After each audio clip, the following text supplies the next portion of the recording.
Hey everyone, thanks for tuning in to this month's Shutter Mag article. I'm going to be giving you 10 tips to revitalize your workflow this wedding season.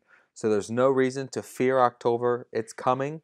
It's all about working as fast and efficient as possible in Lightroom. I'm here to show you how simple it can be, from import to running a script during exporting out of Lightroom, to run your images through Photoshop for some of those actions and things like that to make your life easier this year. So let's jump into the 10 tips and we'll go through them one by one. All right, tip number one is going to be ingesting, importing, and building smart previews right from the get. So let's jump into our catalog here, which you've noticed that I've named Master Catalog 2019. It's super important that you create a single catalog for all the work you shoot for this year into one catalog. It all should come into one place. I'll get to the why behind that very soon. But first we want to open up our Master Catalog 2019 and we want to import our files.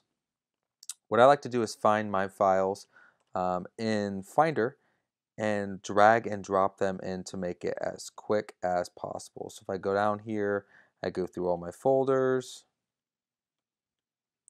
and I just drag in raw originals. So a few things here, you'll notice right away on the left hand side there's an option that says source. You'll notice if you plug in a memory card, it will say device above and list all of your memory cards. Keep in mind, if you want to quickly select multiple memory cards at once, you can choose them under this source option.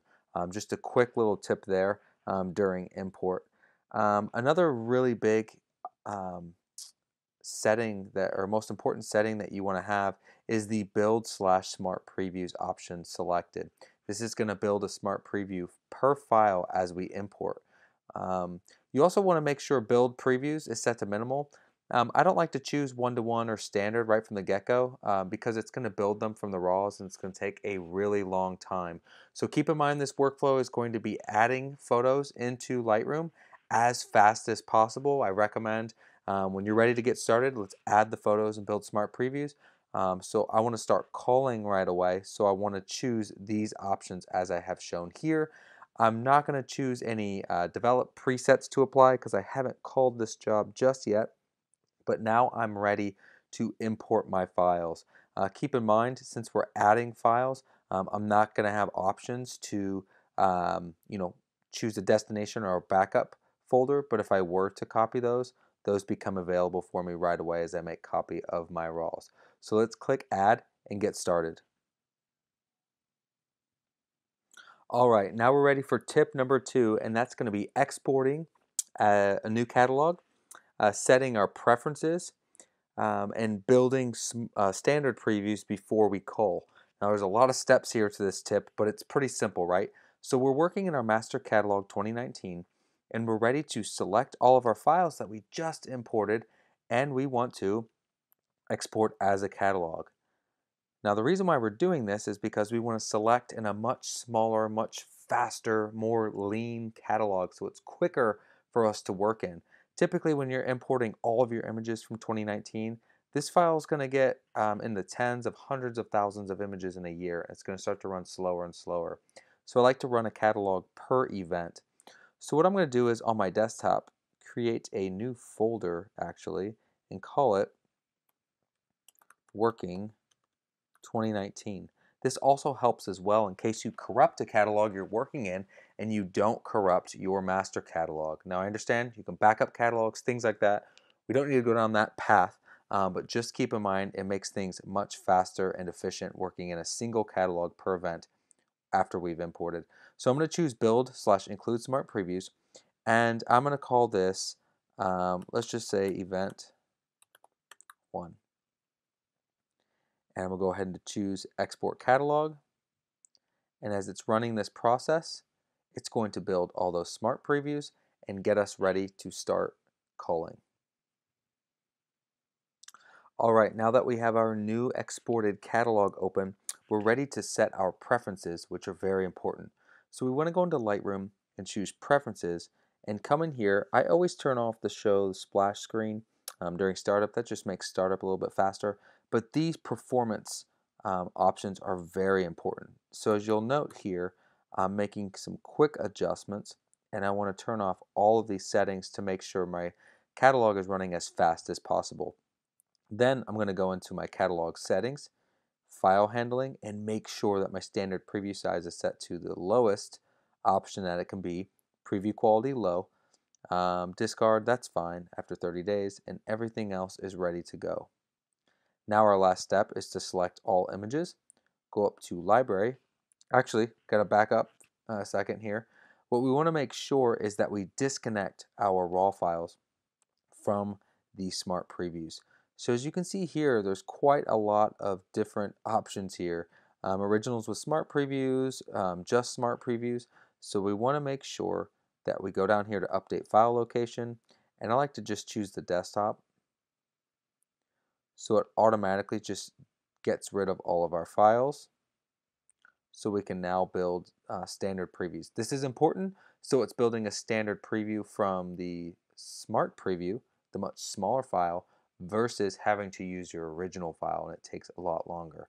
So it's very important that you disconnect your raw files here first, so that way, as you'll notice that it has all these question mark here, it's very important that we do that here so this runs a lot faster.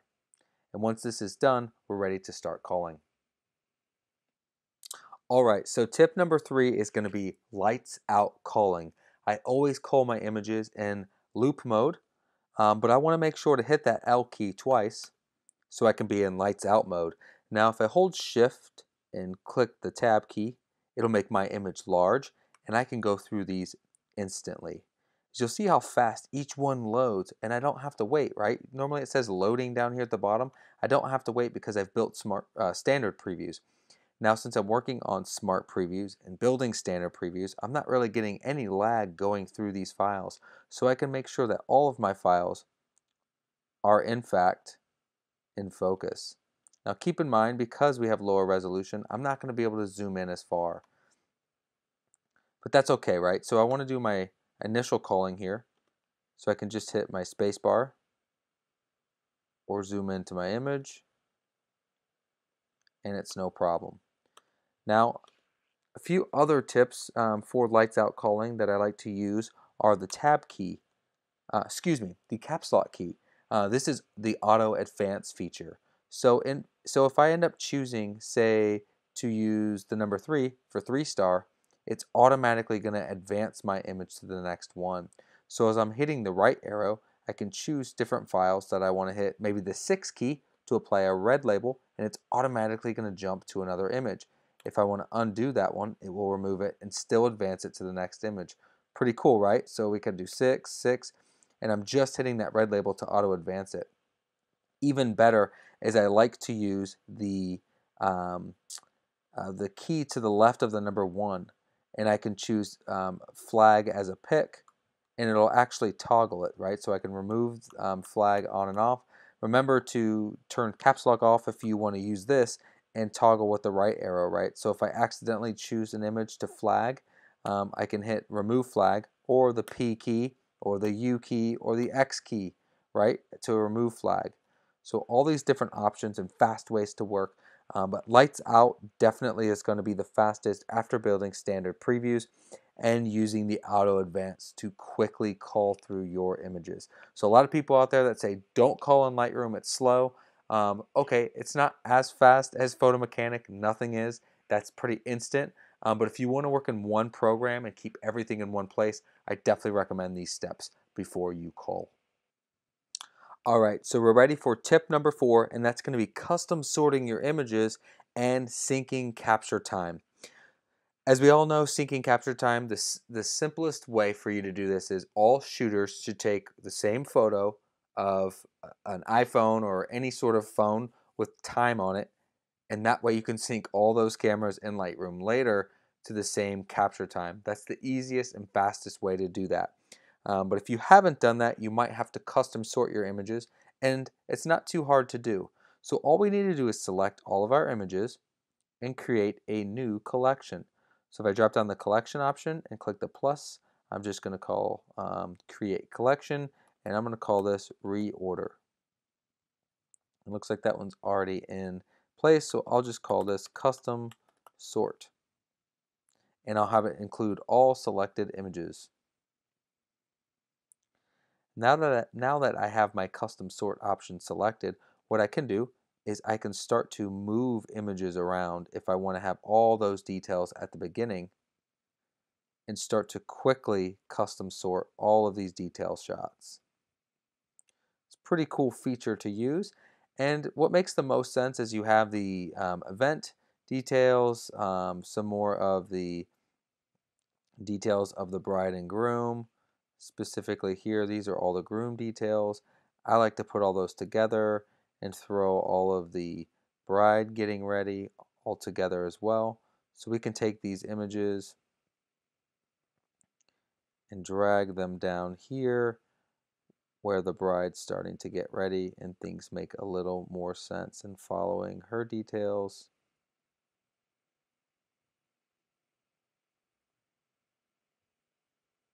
Down there is sort of there's this getting ready moment, and everything makes a little more sense. You can also put the bride first, then the groom, however you want to reorder that. But then during the first look, all of those things kind of make sense. That's how you do custom order. It's pretty simple to do, all kind of up to how you want to tell the story, right? Another very important aspect of working with your images in Lightroom is syncing capture time. So in fact, if you are using multiple cameras, you want to sort by serial number and choose a moment that happens between both cameras. So for instance, if we wanted to choose this moment where they're getting together, um, mark that image in red and go to the other camera. Looks like we have a few already marked in red. Let's remove those and go to that same moment where the groom shows up. He's with the bride in those first kind of moments. Seems like he's right there. Hit the red key. Then we can go back and try and sync these two up. Now, if the timing isn't the same, which these ones are, what you would want to do is choose which camera is the master one, likely the lead camera, and remember this data here, very important. So when we go to the second camera, we can go back, serial number, select all, click on capture time, and here's where you can adjust everything. So if we wanted everything to be 1250 and 50, that's what we could do for the corrected time. So 616 is right. If we wanted to type in 50, 0, change all.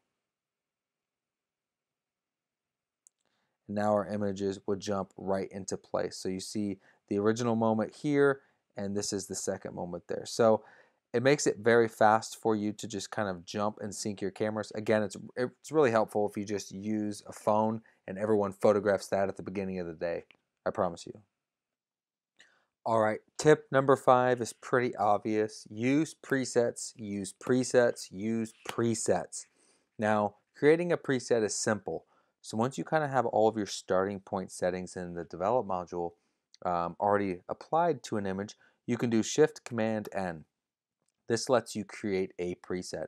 So you want to make sure to check all of the options that you're using.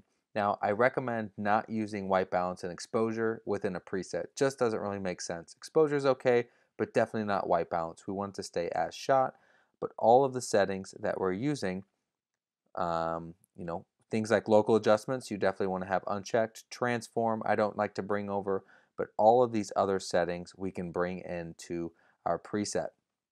We can just call this starting point.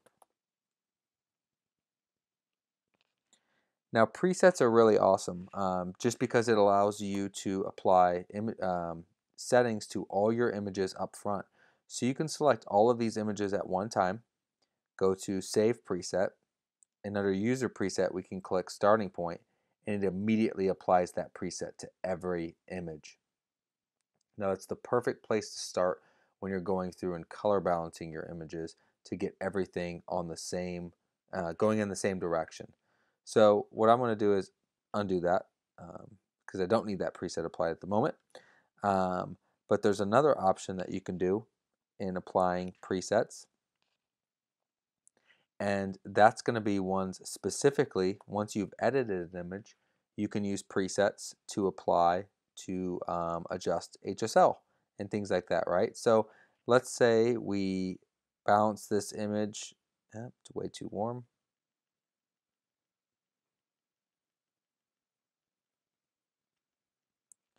But we feel like the orange skin is a little too heavy. Well, we can create an HSL preset specifically for orange skin tones.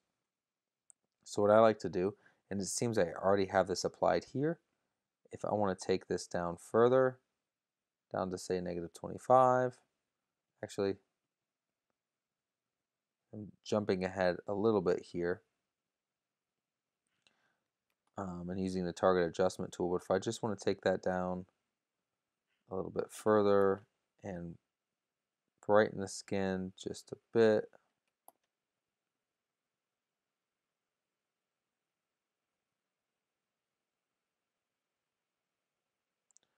get rid of some of that redness in the skin, I can check none. Color adjustments, it would be what we'd want to choose for HSL. So if I wanted to name this orange skin fix, oh,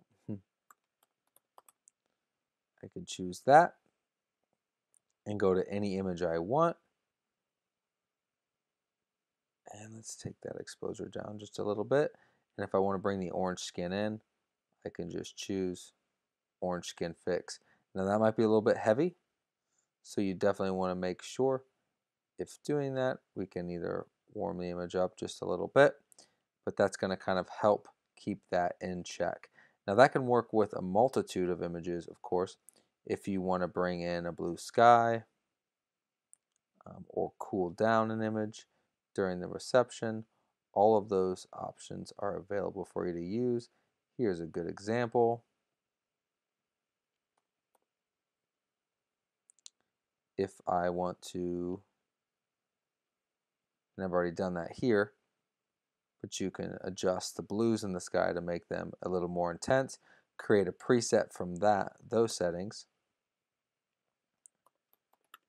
Blue sky boost, done. Now I can go to an image like this, apply blue sky boost, and done. That's it. So presets are definitely going to be the way to go. Now you can apply a preset at import to make things a little bit faster. If you've already culled your images, that would make sense. But if you're doing culling in Lightroom, I don't recommend applying your presets. But here's how we can apply the starting point to every image at import. And I'll touch on a little bit later the export presets, which we'll create as well. Presets are the fastest way to move through catalogs and get your images to export. All right, so tip number 6 is going to be match total exposure as well as using the develop sync settings tool. So in a case like this where I have the exposure kind of bouncing around a little bit based on the lighting that's coming in here, match total exposure is a perfect tool for this kind of situation. So if I wanted to, for instance, make all of my exposures match this one here, I'm going to take my highlights down a little bit to make sure it's not too bright on the shirt. But if I want to make all of these images match this top one on the left, I can select all of these images as I have here, hold Shift, Option, Command, and then the letter M as in match total exposure. And it's immediately going to take all of my images and shift them. Now, it's not perfect, right? So as we go through each image, that one's good, that one's great. That one got a little bit brighter, so we could probably take that down just a hair. Let's see.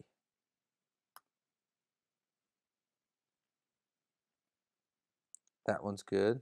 That one's good. That one's good.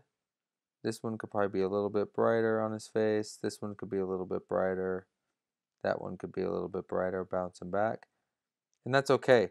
And this brings up a perfect point when we're on an image like this and we want to sync these images.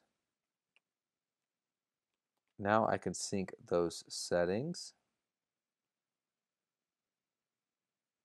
And I got a little too dark. So if that doesn't work, we can do undo and do the match total exposure, and that will fix those images as well. So sometimes you have to kind of run to a new image and do match total exposure again to kind of even them out a little bit better. So it's definitely a great tool. For instance, if you want to kind of bounce around and get exposures right. But then again, it limits you, right? It's not perfect, but you can definitely get close in some of those lighting situations. But sync settings, match total exposure, two great tools to use when running through images of a same sequence and exposures kind of bouncing around a bit. All right, we're moving on to tip number 7, and that's going to be the target adjustment tool. This is a tool that I like to use to dial in color. So this is a particular image where I'm gonna want to start to shift some of the saturations in this image. So holding Shift, Option, Command S gives me the option to click and boost saturations in areas that I want to adjust for. And I can lower the saturation in just the same way. So it's all about clicking and dragging down to remove saturation, and dragging up to add it. Same thing goes if I want to remove some blues in the dress. I'm not finding any. If I want to desaturate the suit, there's no issues with his suit really. But again, it's all or nothing. So if I desaturate blues in the suit, it's going to kill the blues in the sky. So keep in mind this is a slider and it's adjusting the entire image. If I want to boost some of the greens in the background, I can. And also with the L key, I can increase the luminance. So pretty awesome option as well if I wanted to increase a little bit of the brightness in the skin. And as you can see, is we can get a little more dialed in on color. That's the before, that's the after. If I want to take the sky a little bit darker, now you want to be careful, it's going to give you some banding in there as well. If you have your original file connected, it shouldn't do that, but you definitely just want to make sure you're not creating any kind of nasty artifacts in there with those adjustments. So it kind of helps if you're using your originals. So we want to make sure to reconnect our originals here. Okay.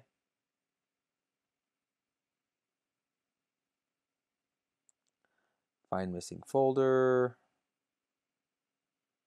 Let's go back.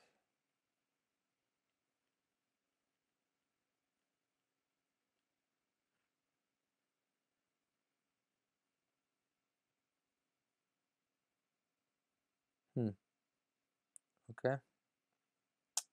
Find missing folder. Raw originals.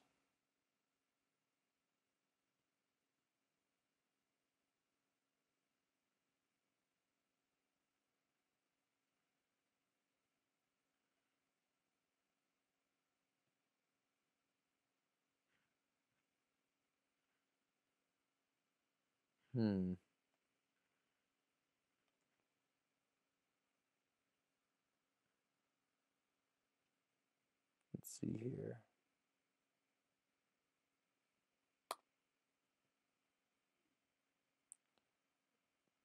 Build one-to-one preview.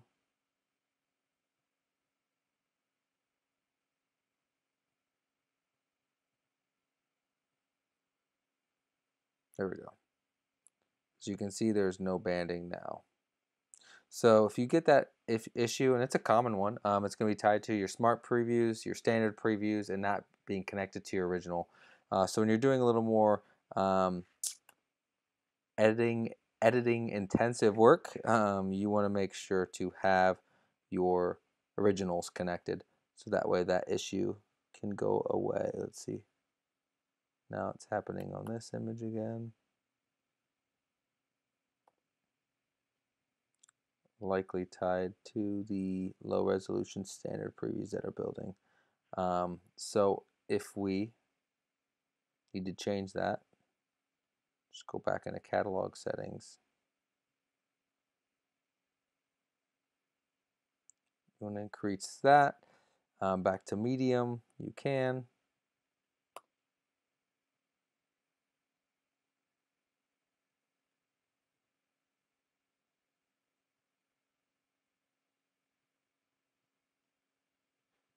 And it's gone.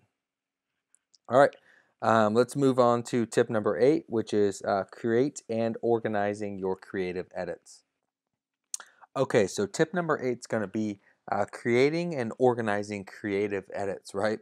So in order to take this image and open it into Photoshop, I have to be, first of all, connected to my original file. But if I hit Command E, this is immediately going to open this file into Photoshop. So if I want to apply an action or do some layer work or clip out the background, that kind of stuff, I can do that in Photoshop, save it, and it'll bring it right back into Lightroom.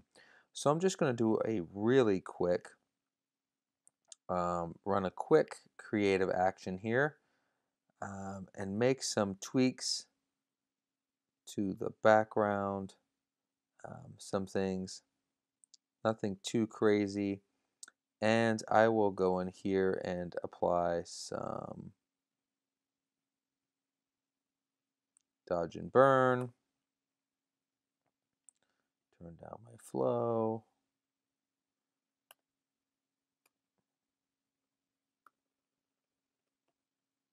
Let's see here. Turn the hardness all the way down. Nope, not what I want to do. Way too much.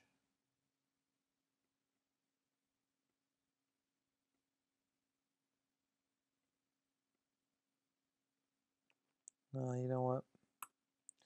Let's get rid of that.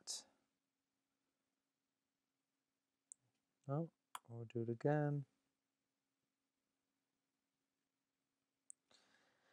And just make some quick adjustments here. Nothing too heavy-handed. If I wanted to brighten.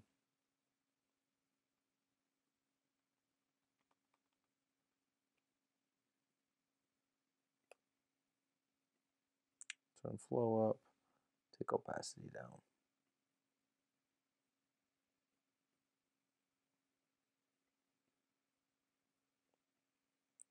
Just a quick adjustments here. And you know what? Let's just go ahead and we'll turn this image grayscale. Actually, apply black and white by going in and doing our gradient map, and we'll just make a quick black and white edit out of this, and we can apply a black and white filter, take that to luminance, luminosity, just add a little bit more to that.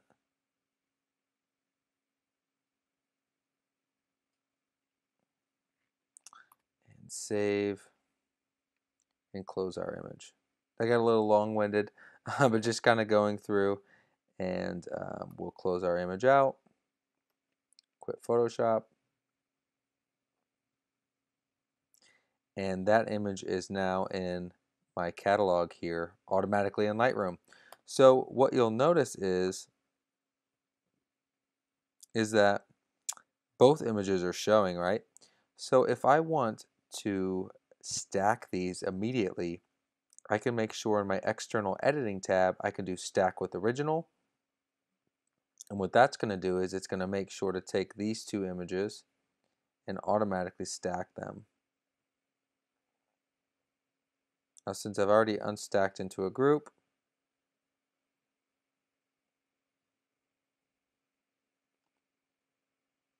let's see here. Collapse all stacks. So that way, if I do the same thing, say with another image that I want to run, let's find a similar image that we want to do that with.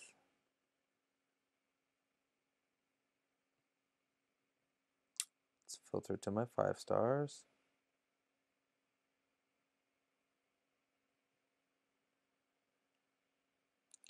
if I want to take this image, open it up into Photoshop,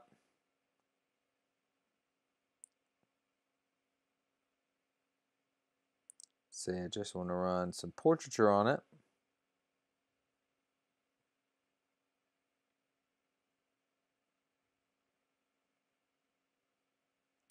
of course. Let's take this a step back. Of course, if I don't have duplicate my image layer, then yes, it's going to do that.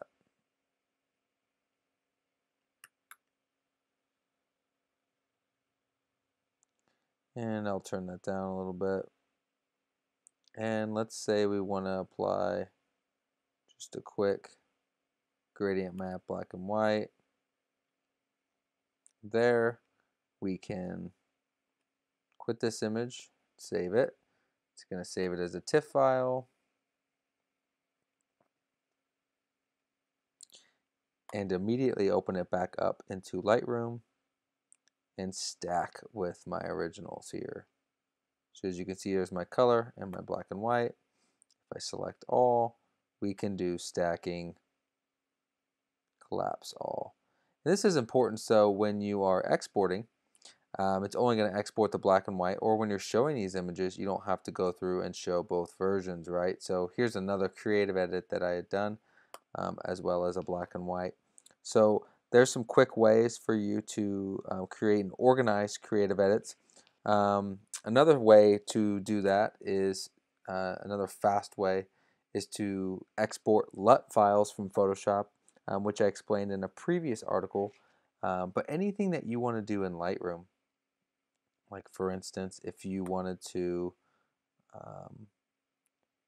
say, take another edit, and you want this to be the master edit,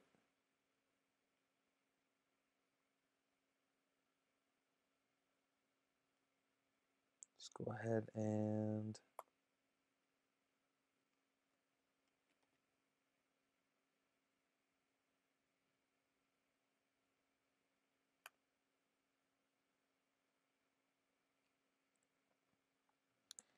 for instance, if you wanted this to be the creative edit and you wanted to make a virtual copy of another image, you'd hold Command, apostrophe, and now you have a master. Let's show this a little bit larger. You have the master file here to the left, which is what you want to create or keep for the creative edit, and let your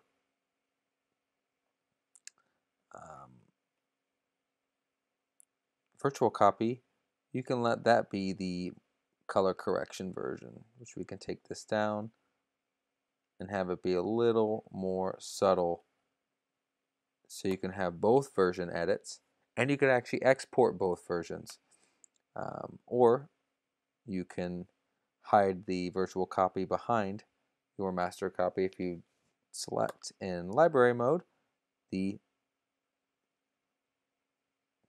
master photos. So as you see, it gets rid of the virtual copy, and now the virtual copy is back. So just some quick ways to organize and create creative edits. Let's move on to tip number 9 and quickly crop and straighten your images. All right, so a quick way to crop is to hit the R key. Bam, we're automatically in the crop module. Now what you want to do is holding the Command key is the most efficient way for you to quickly straighten an image. So if I hold Command, click and drag for a horizon line, I can automatically then hit the right arrow to move to my next image and do the same thing. So as we move to each image, and I'm just making sure the horizon line straight across the bottom there, finding the best point. I can do this through multiple images and just run through my cropping and straightening. Now, once you click out of the crop module, you'll notice all your horizon lines are straight. And that's it. So as you want to go through each of these options, you can try to use the auto straighten feature, but it's pretty crappy, right? So if I click auto, can't even find the horizon line, which is useless. So if I want to find it, it's right there, right? All the difference. And so the next thing that you can do with this tool as well is you can change crop ratios and all that kind of stuff. I mean, that's all pretty straightforward. But using this command key is the perfect way to go through all of your images quite quickly. And now we're ready to move on to tip number 10, which is easy exporting with droplets. All right, here we are. Tip number 10, easy exporting with droplets. So the first thing you want to do in the export module is create an export preset. So if you have a particular place where you like all of your files to go, like for instance, I would choose likely this working folder that I created on my desktop, event 1, we'll put it in there. We'll do a subfolder, we'll call this edit, 01 edit, perfect. And so it's very possible that I want to rename my files. And if I have a custom option or I want to do a custom name, I can go down here to edit. And I would likely choose the client name. So I'm just going to type that in. Start with the date, client name, and then add a sequence of 4 digits. And I'm done. And we will save this preset as client name, wedding, create, done. So it will do my date, client name, and the numbers there. So I could quickly choose that, go in here to edit, and actually type in the date and the client name. So as I'm building all of this, I want to make sure all my settings stay the same, sRGB, JPEG, all this kind of stuff I don't want to think about, but it's going to reset. As you can see here, it has all of these old settings. I want to include all metadata, that's fine. Now, here's the very important option. In order to run a droplet or to have all of our images export out of Lightroom and run into Photoshop, we can choose to make a droplet. So what I'm going to do is I'm going to add a preset here and call this export skin smoothing. Once I create that, now we're going to show you how to create a droplet in Photoshop. All right, so now that we're ready to create our droplet, we'll go into Photoshop to automate and to the create droplet option. Now, what you're going to do is you're going to save this droplet because it's going to allow you to run a script from Lightroom and batch apply an action to multiple images at once. So what we're going to do is we're going to choose the specific action that we want to apply. The skin smoothing action, we can choose where we want it to save. Now, save and close is very important for destination, as well as override action save as commands. Now, you want this to happen just in case Photoshop tries to have you save the file. You don't want that to open up on every image, so we're going to click OK. We're going to go ahead and override it since I've already created the droplet before. So I'm going to choose just one image to make sure that this runs smoothly. So as I go down here to choose export skin smoothing, I'm going to choose overwrite.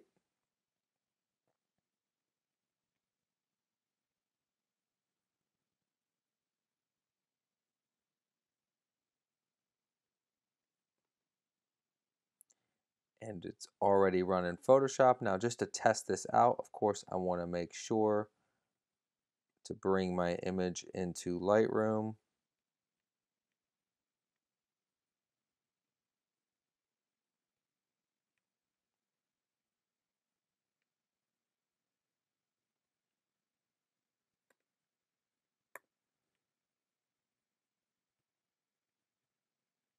Perfect.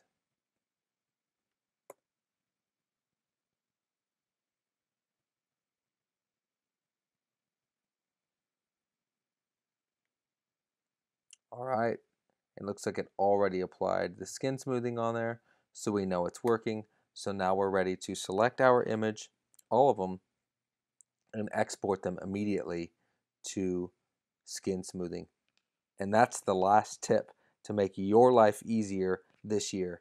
Now, of course, once we're done making all of these changes, what you want to do is you want to import this catalog back into your master once you're done, so that way everything can be archived. So let's go ahead and do that real quick. So the reason why you want to do this after you're done working in the catalog is to make sure everything you've done is now archived where you originally imported your files.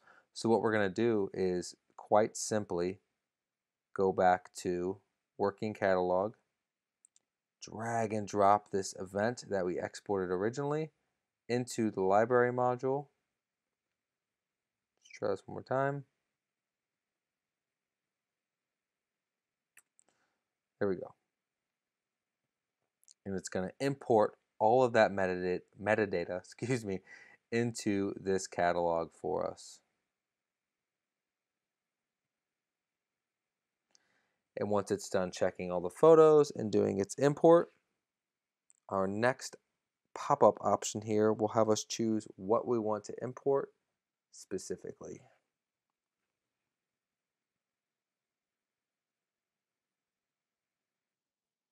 All right, so now that the catalog is ready to import, you'll show that it's going to change the 1205 photos, the ones that I selected. We want to make sure metadata and develop settings only are being replaced, and to most importantly, uncheck preserve old settings as a virtual copy.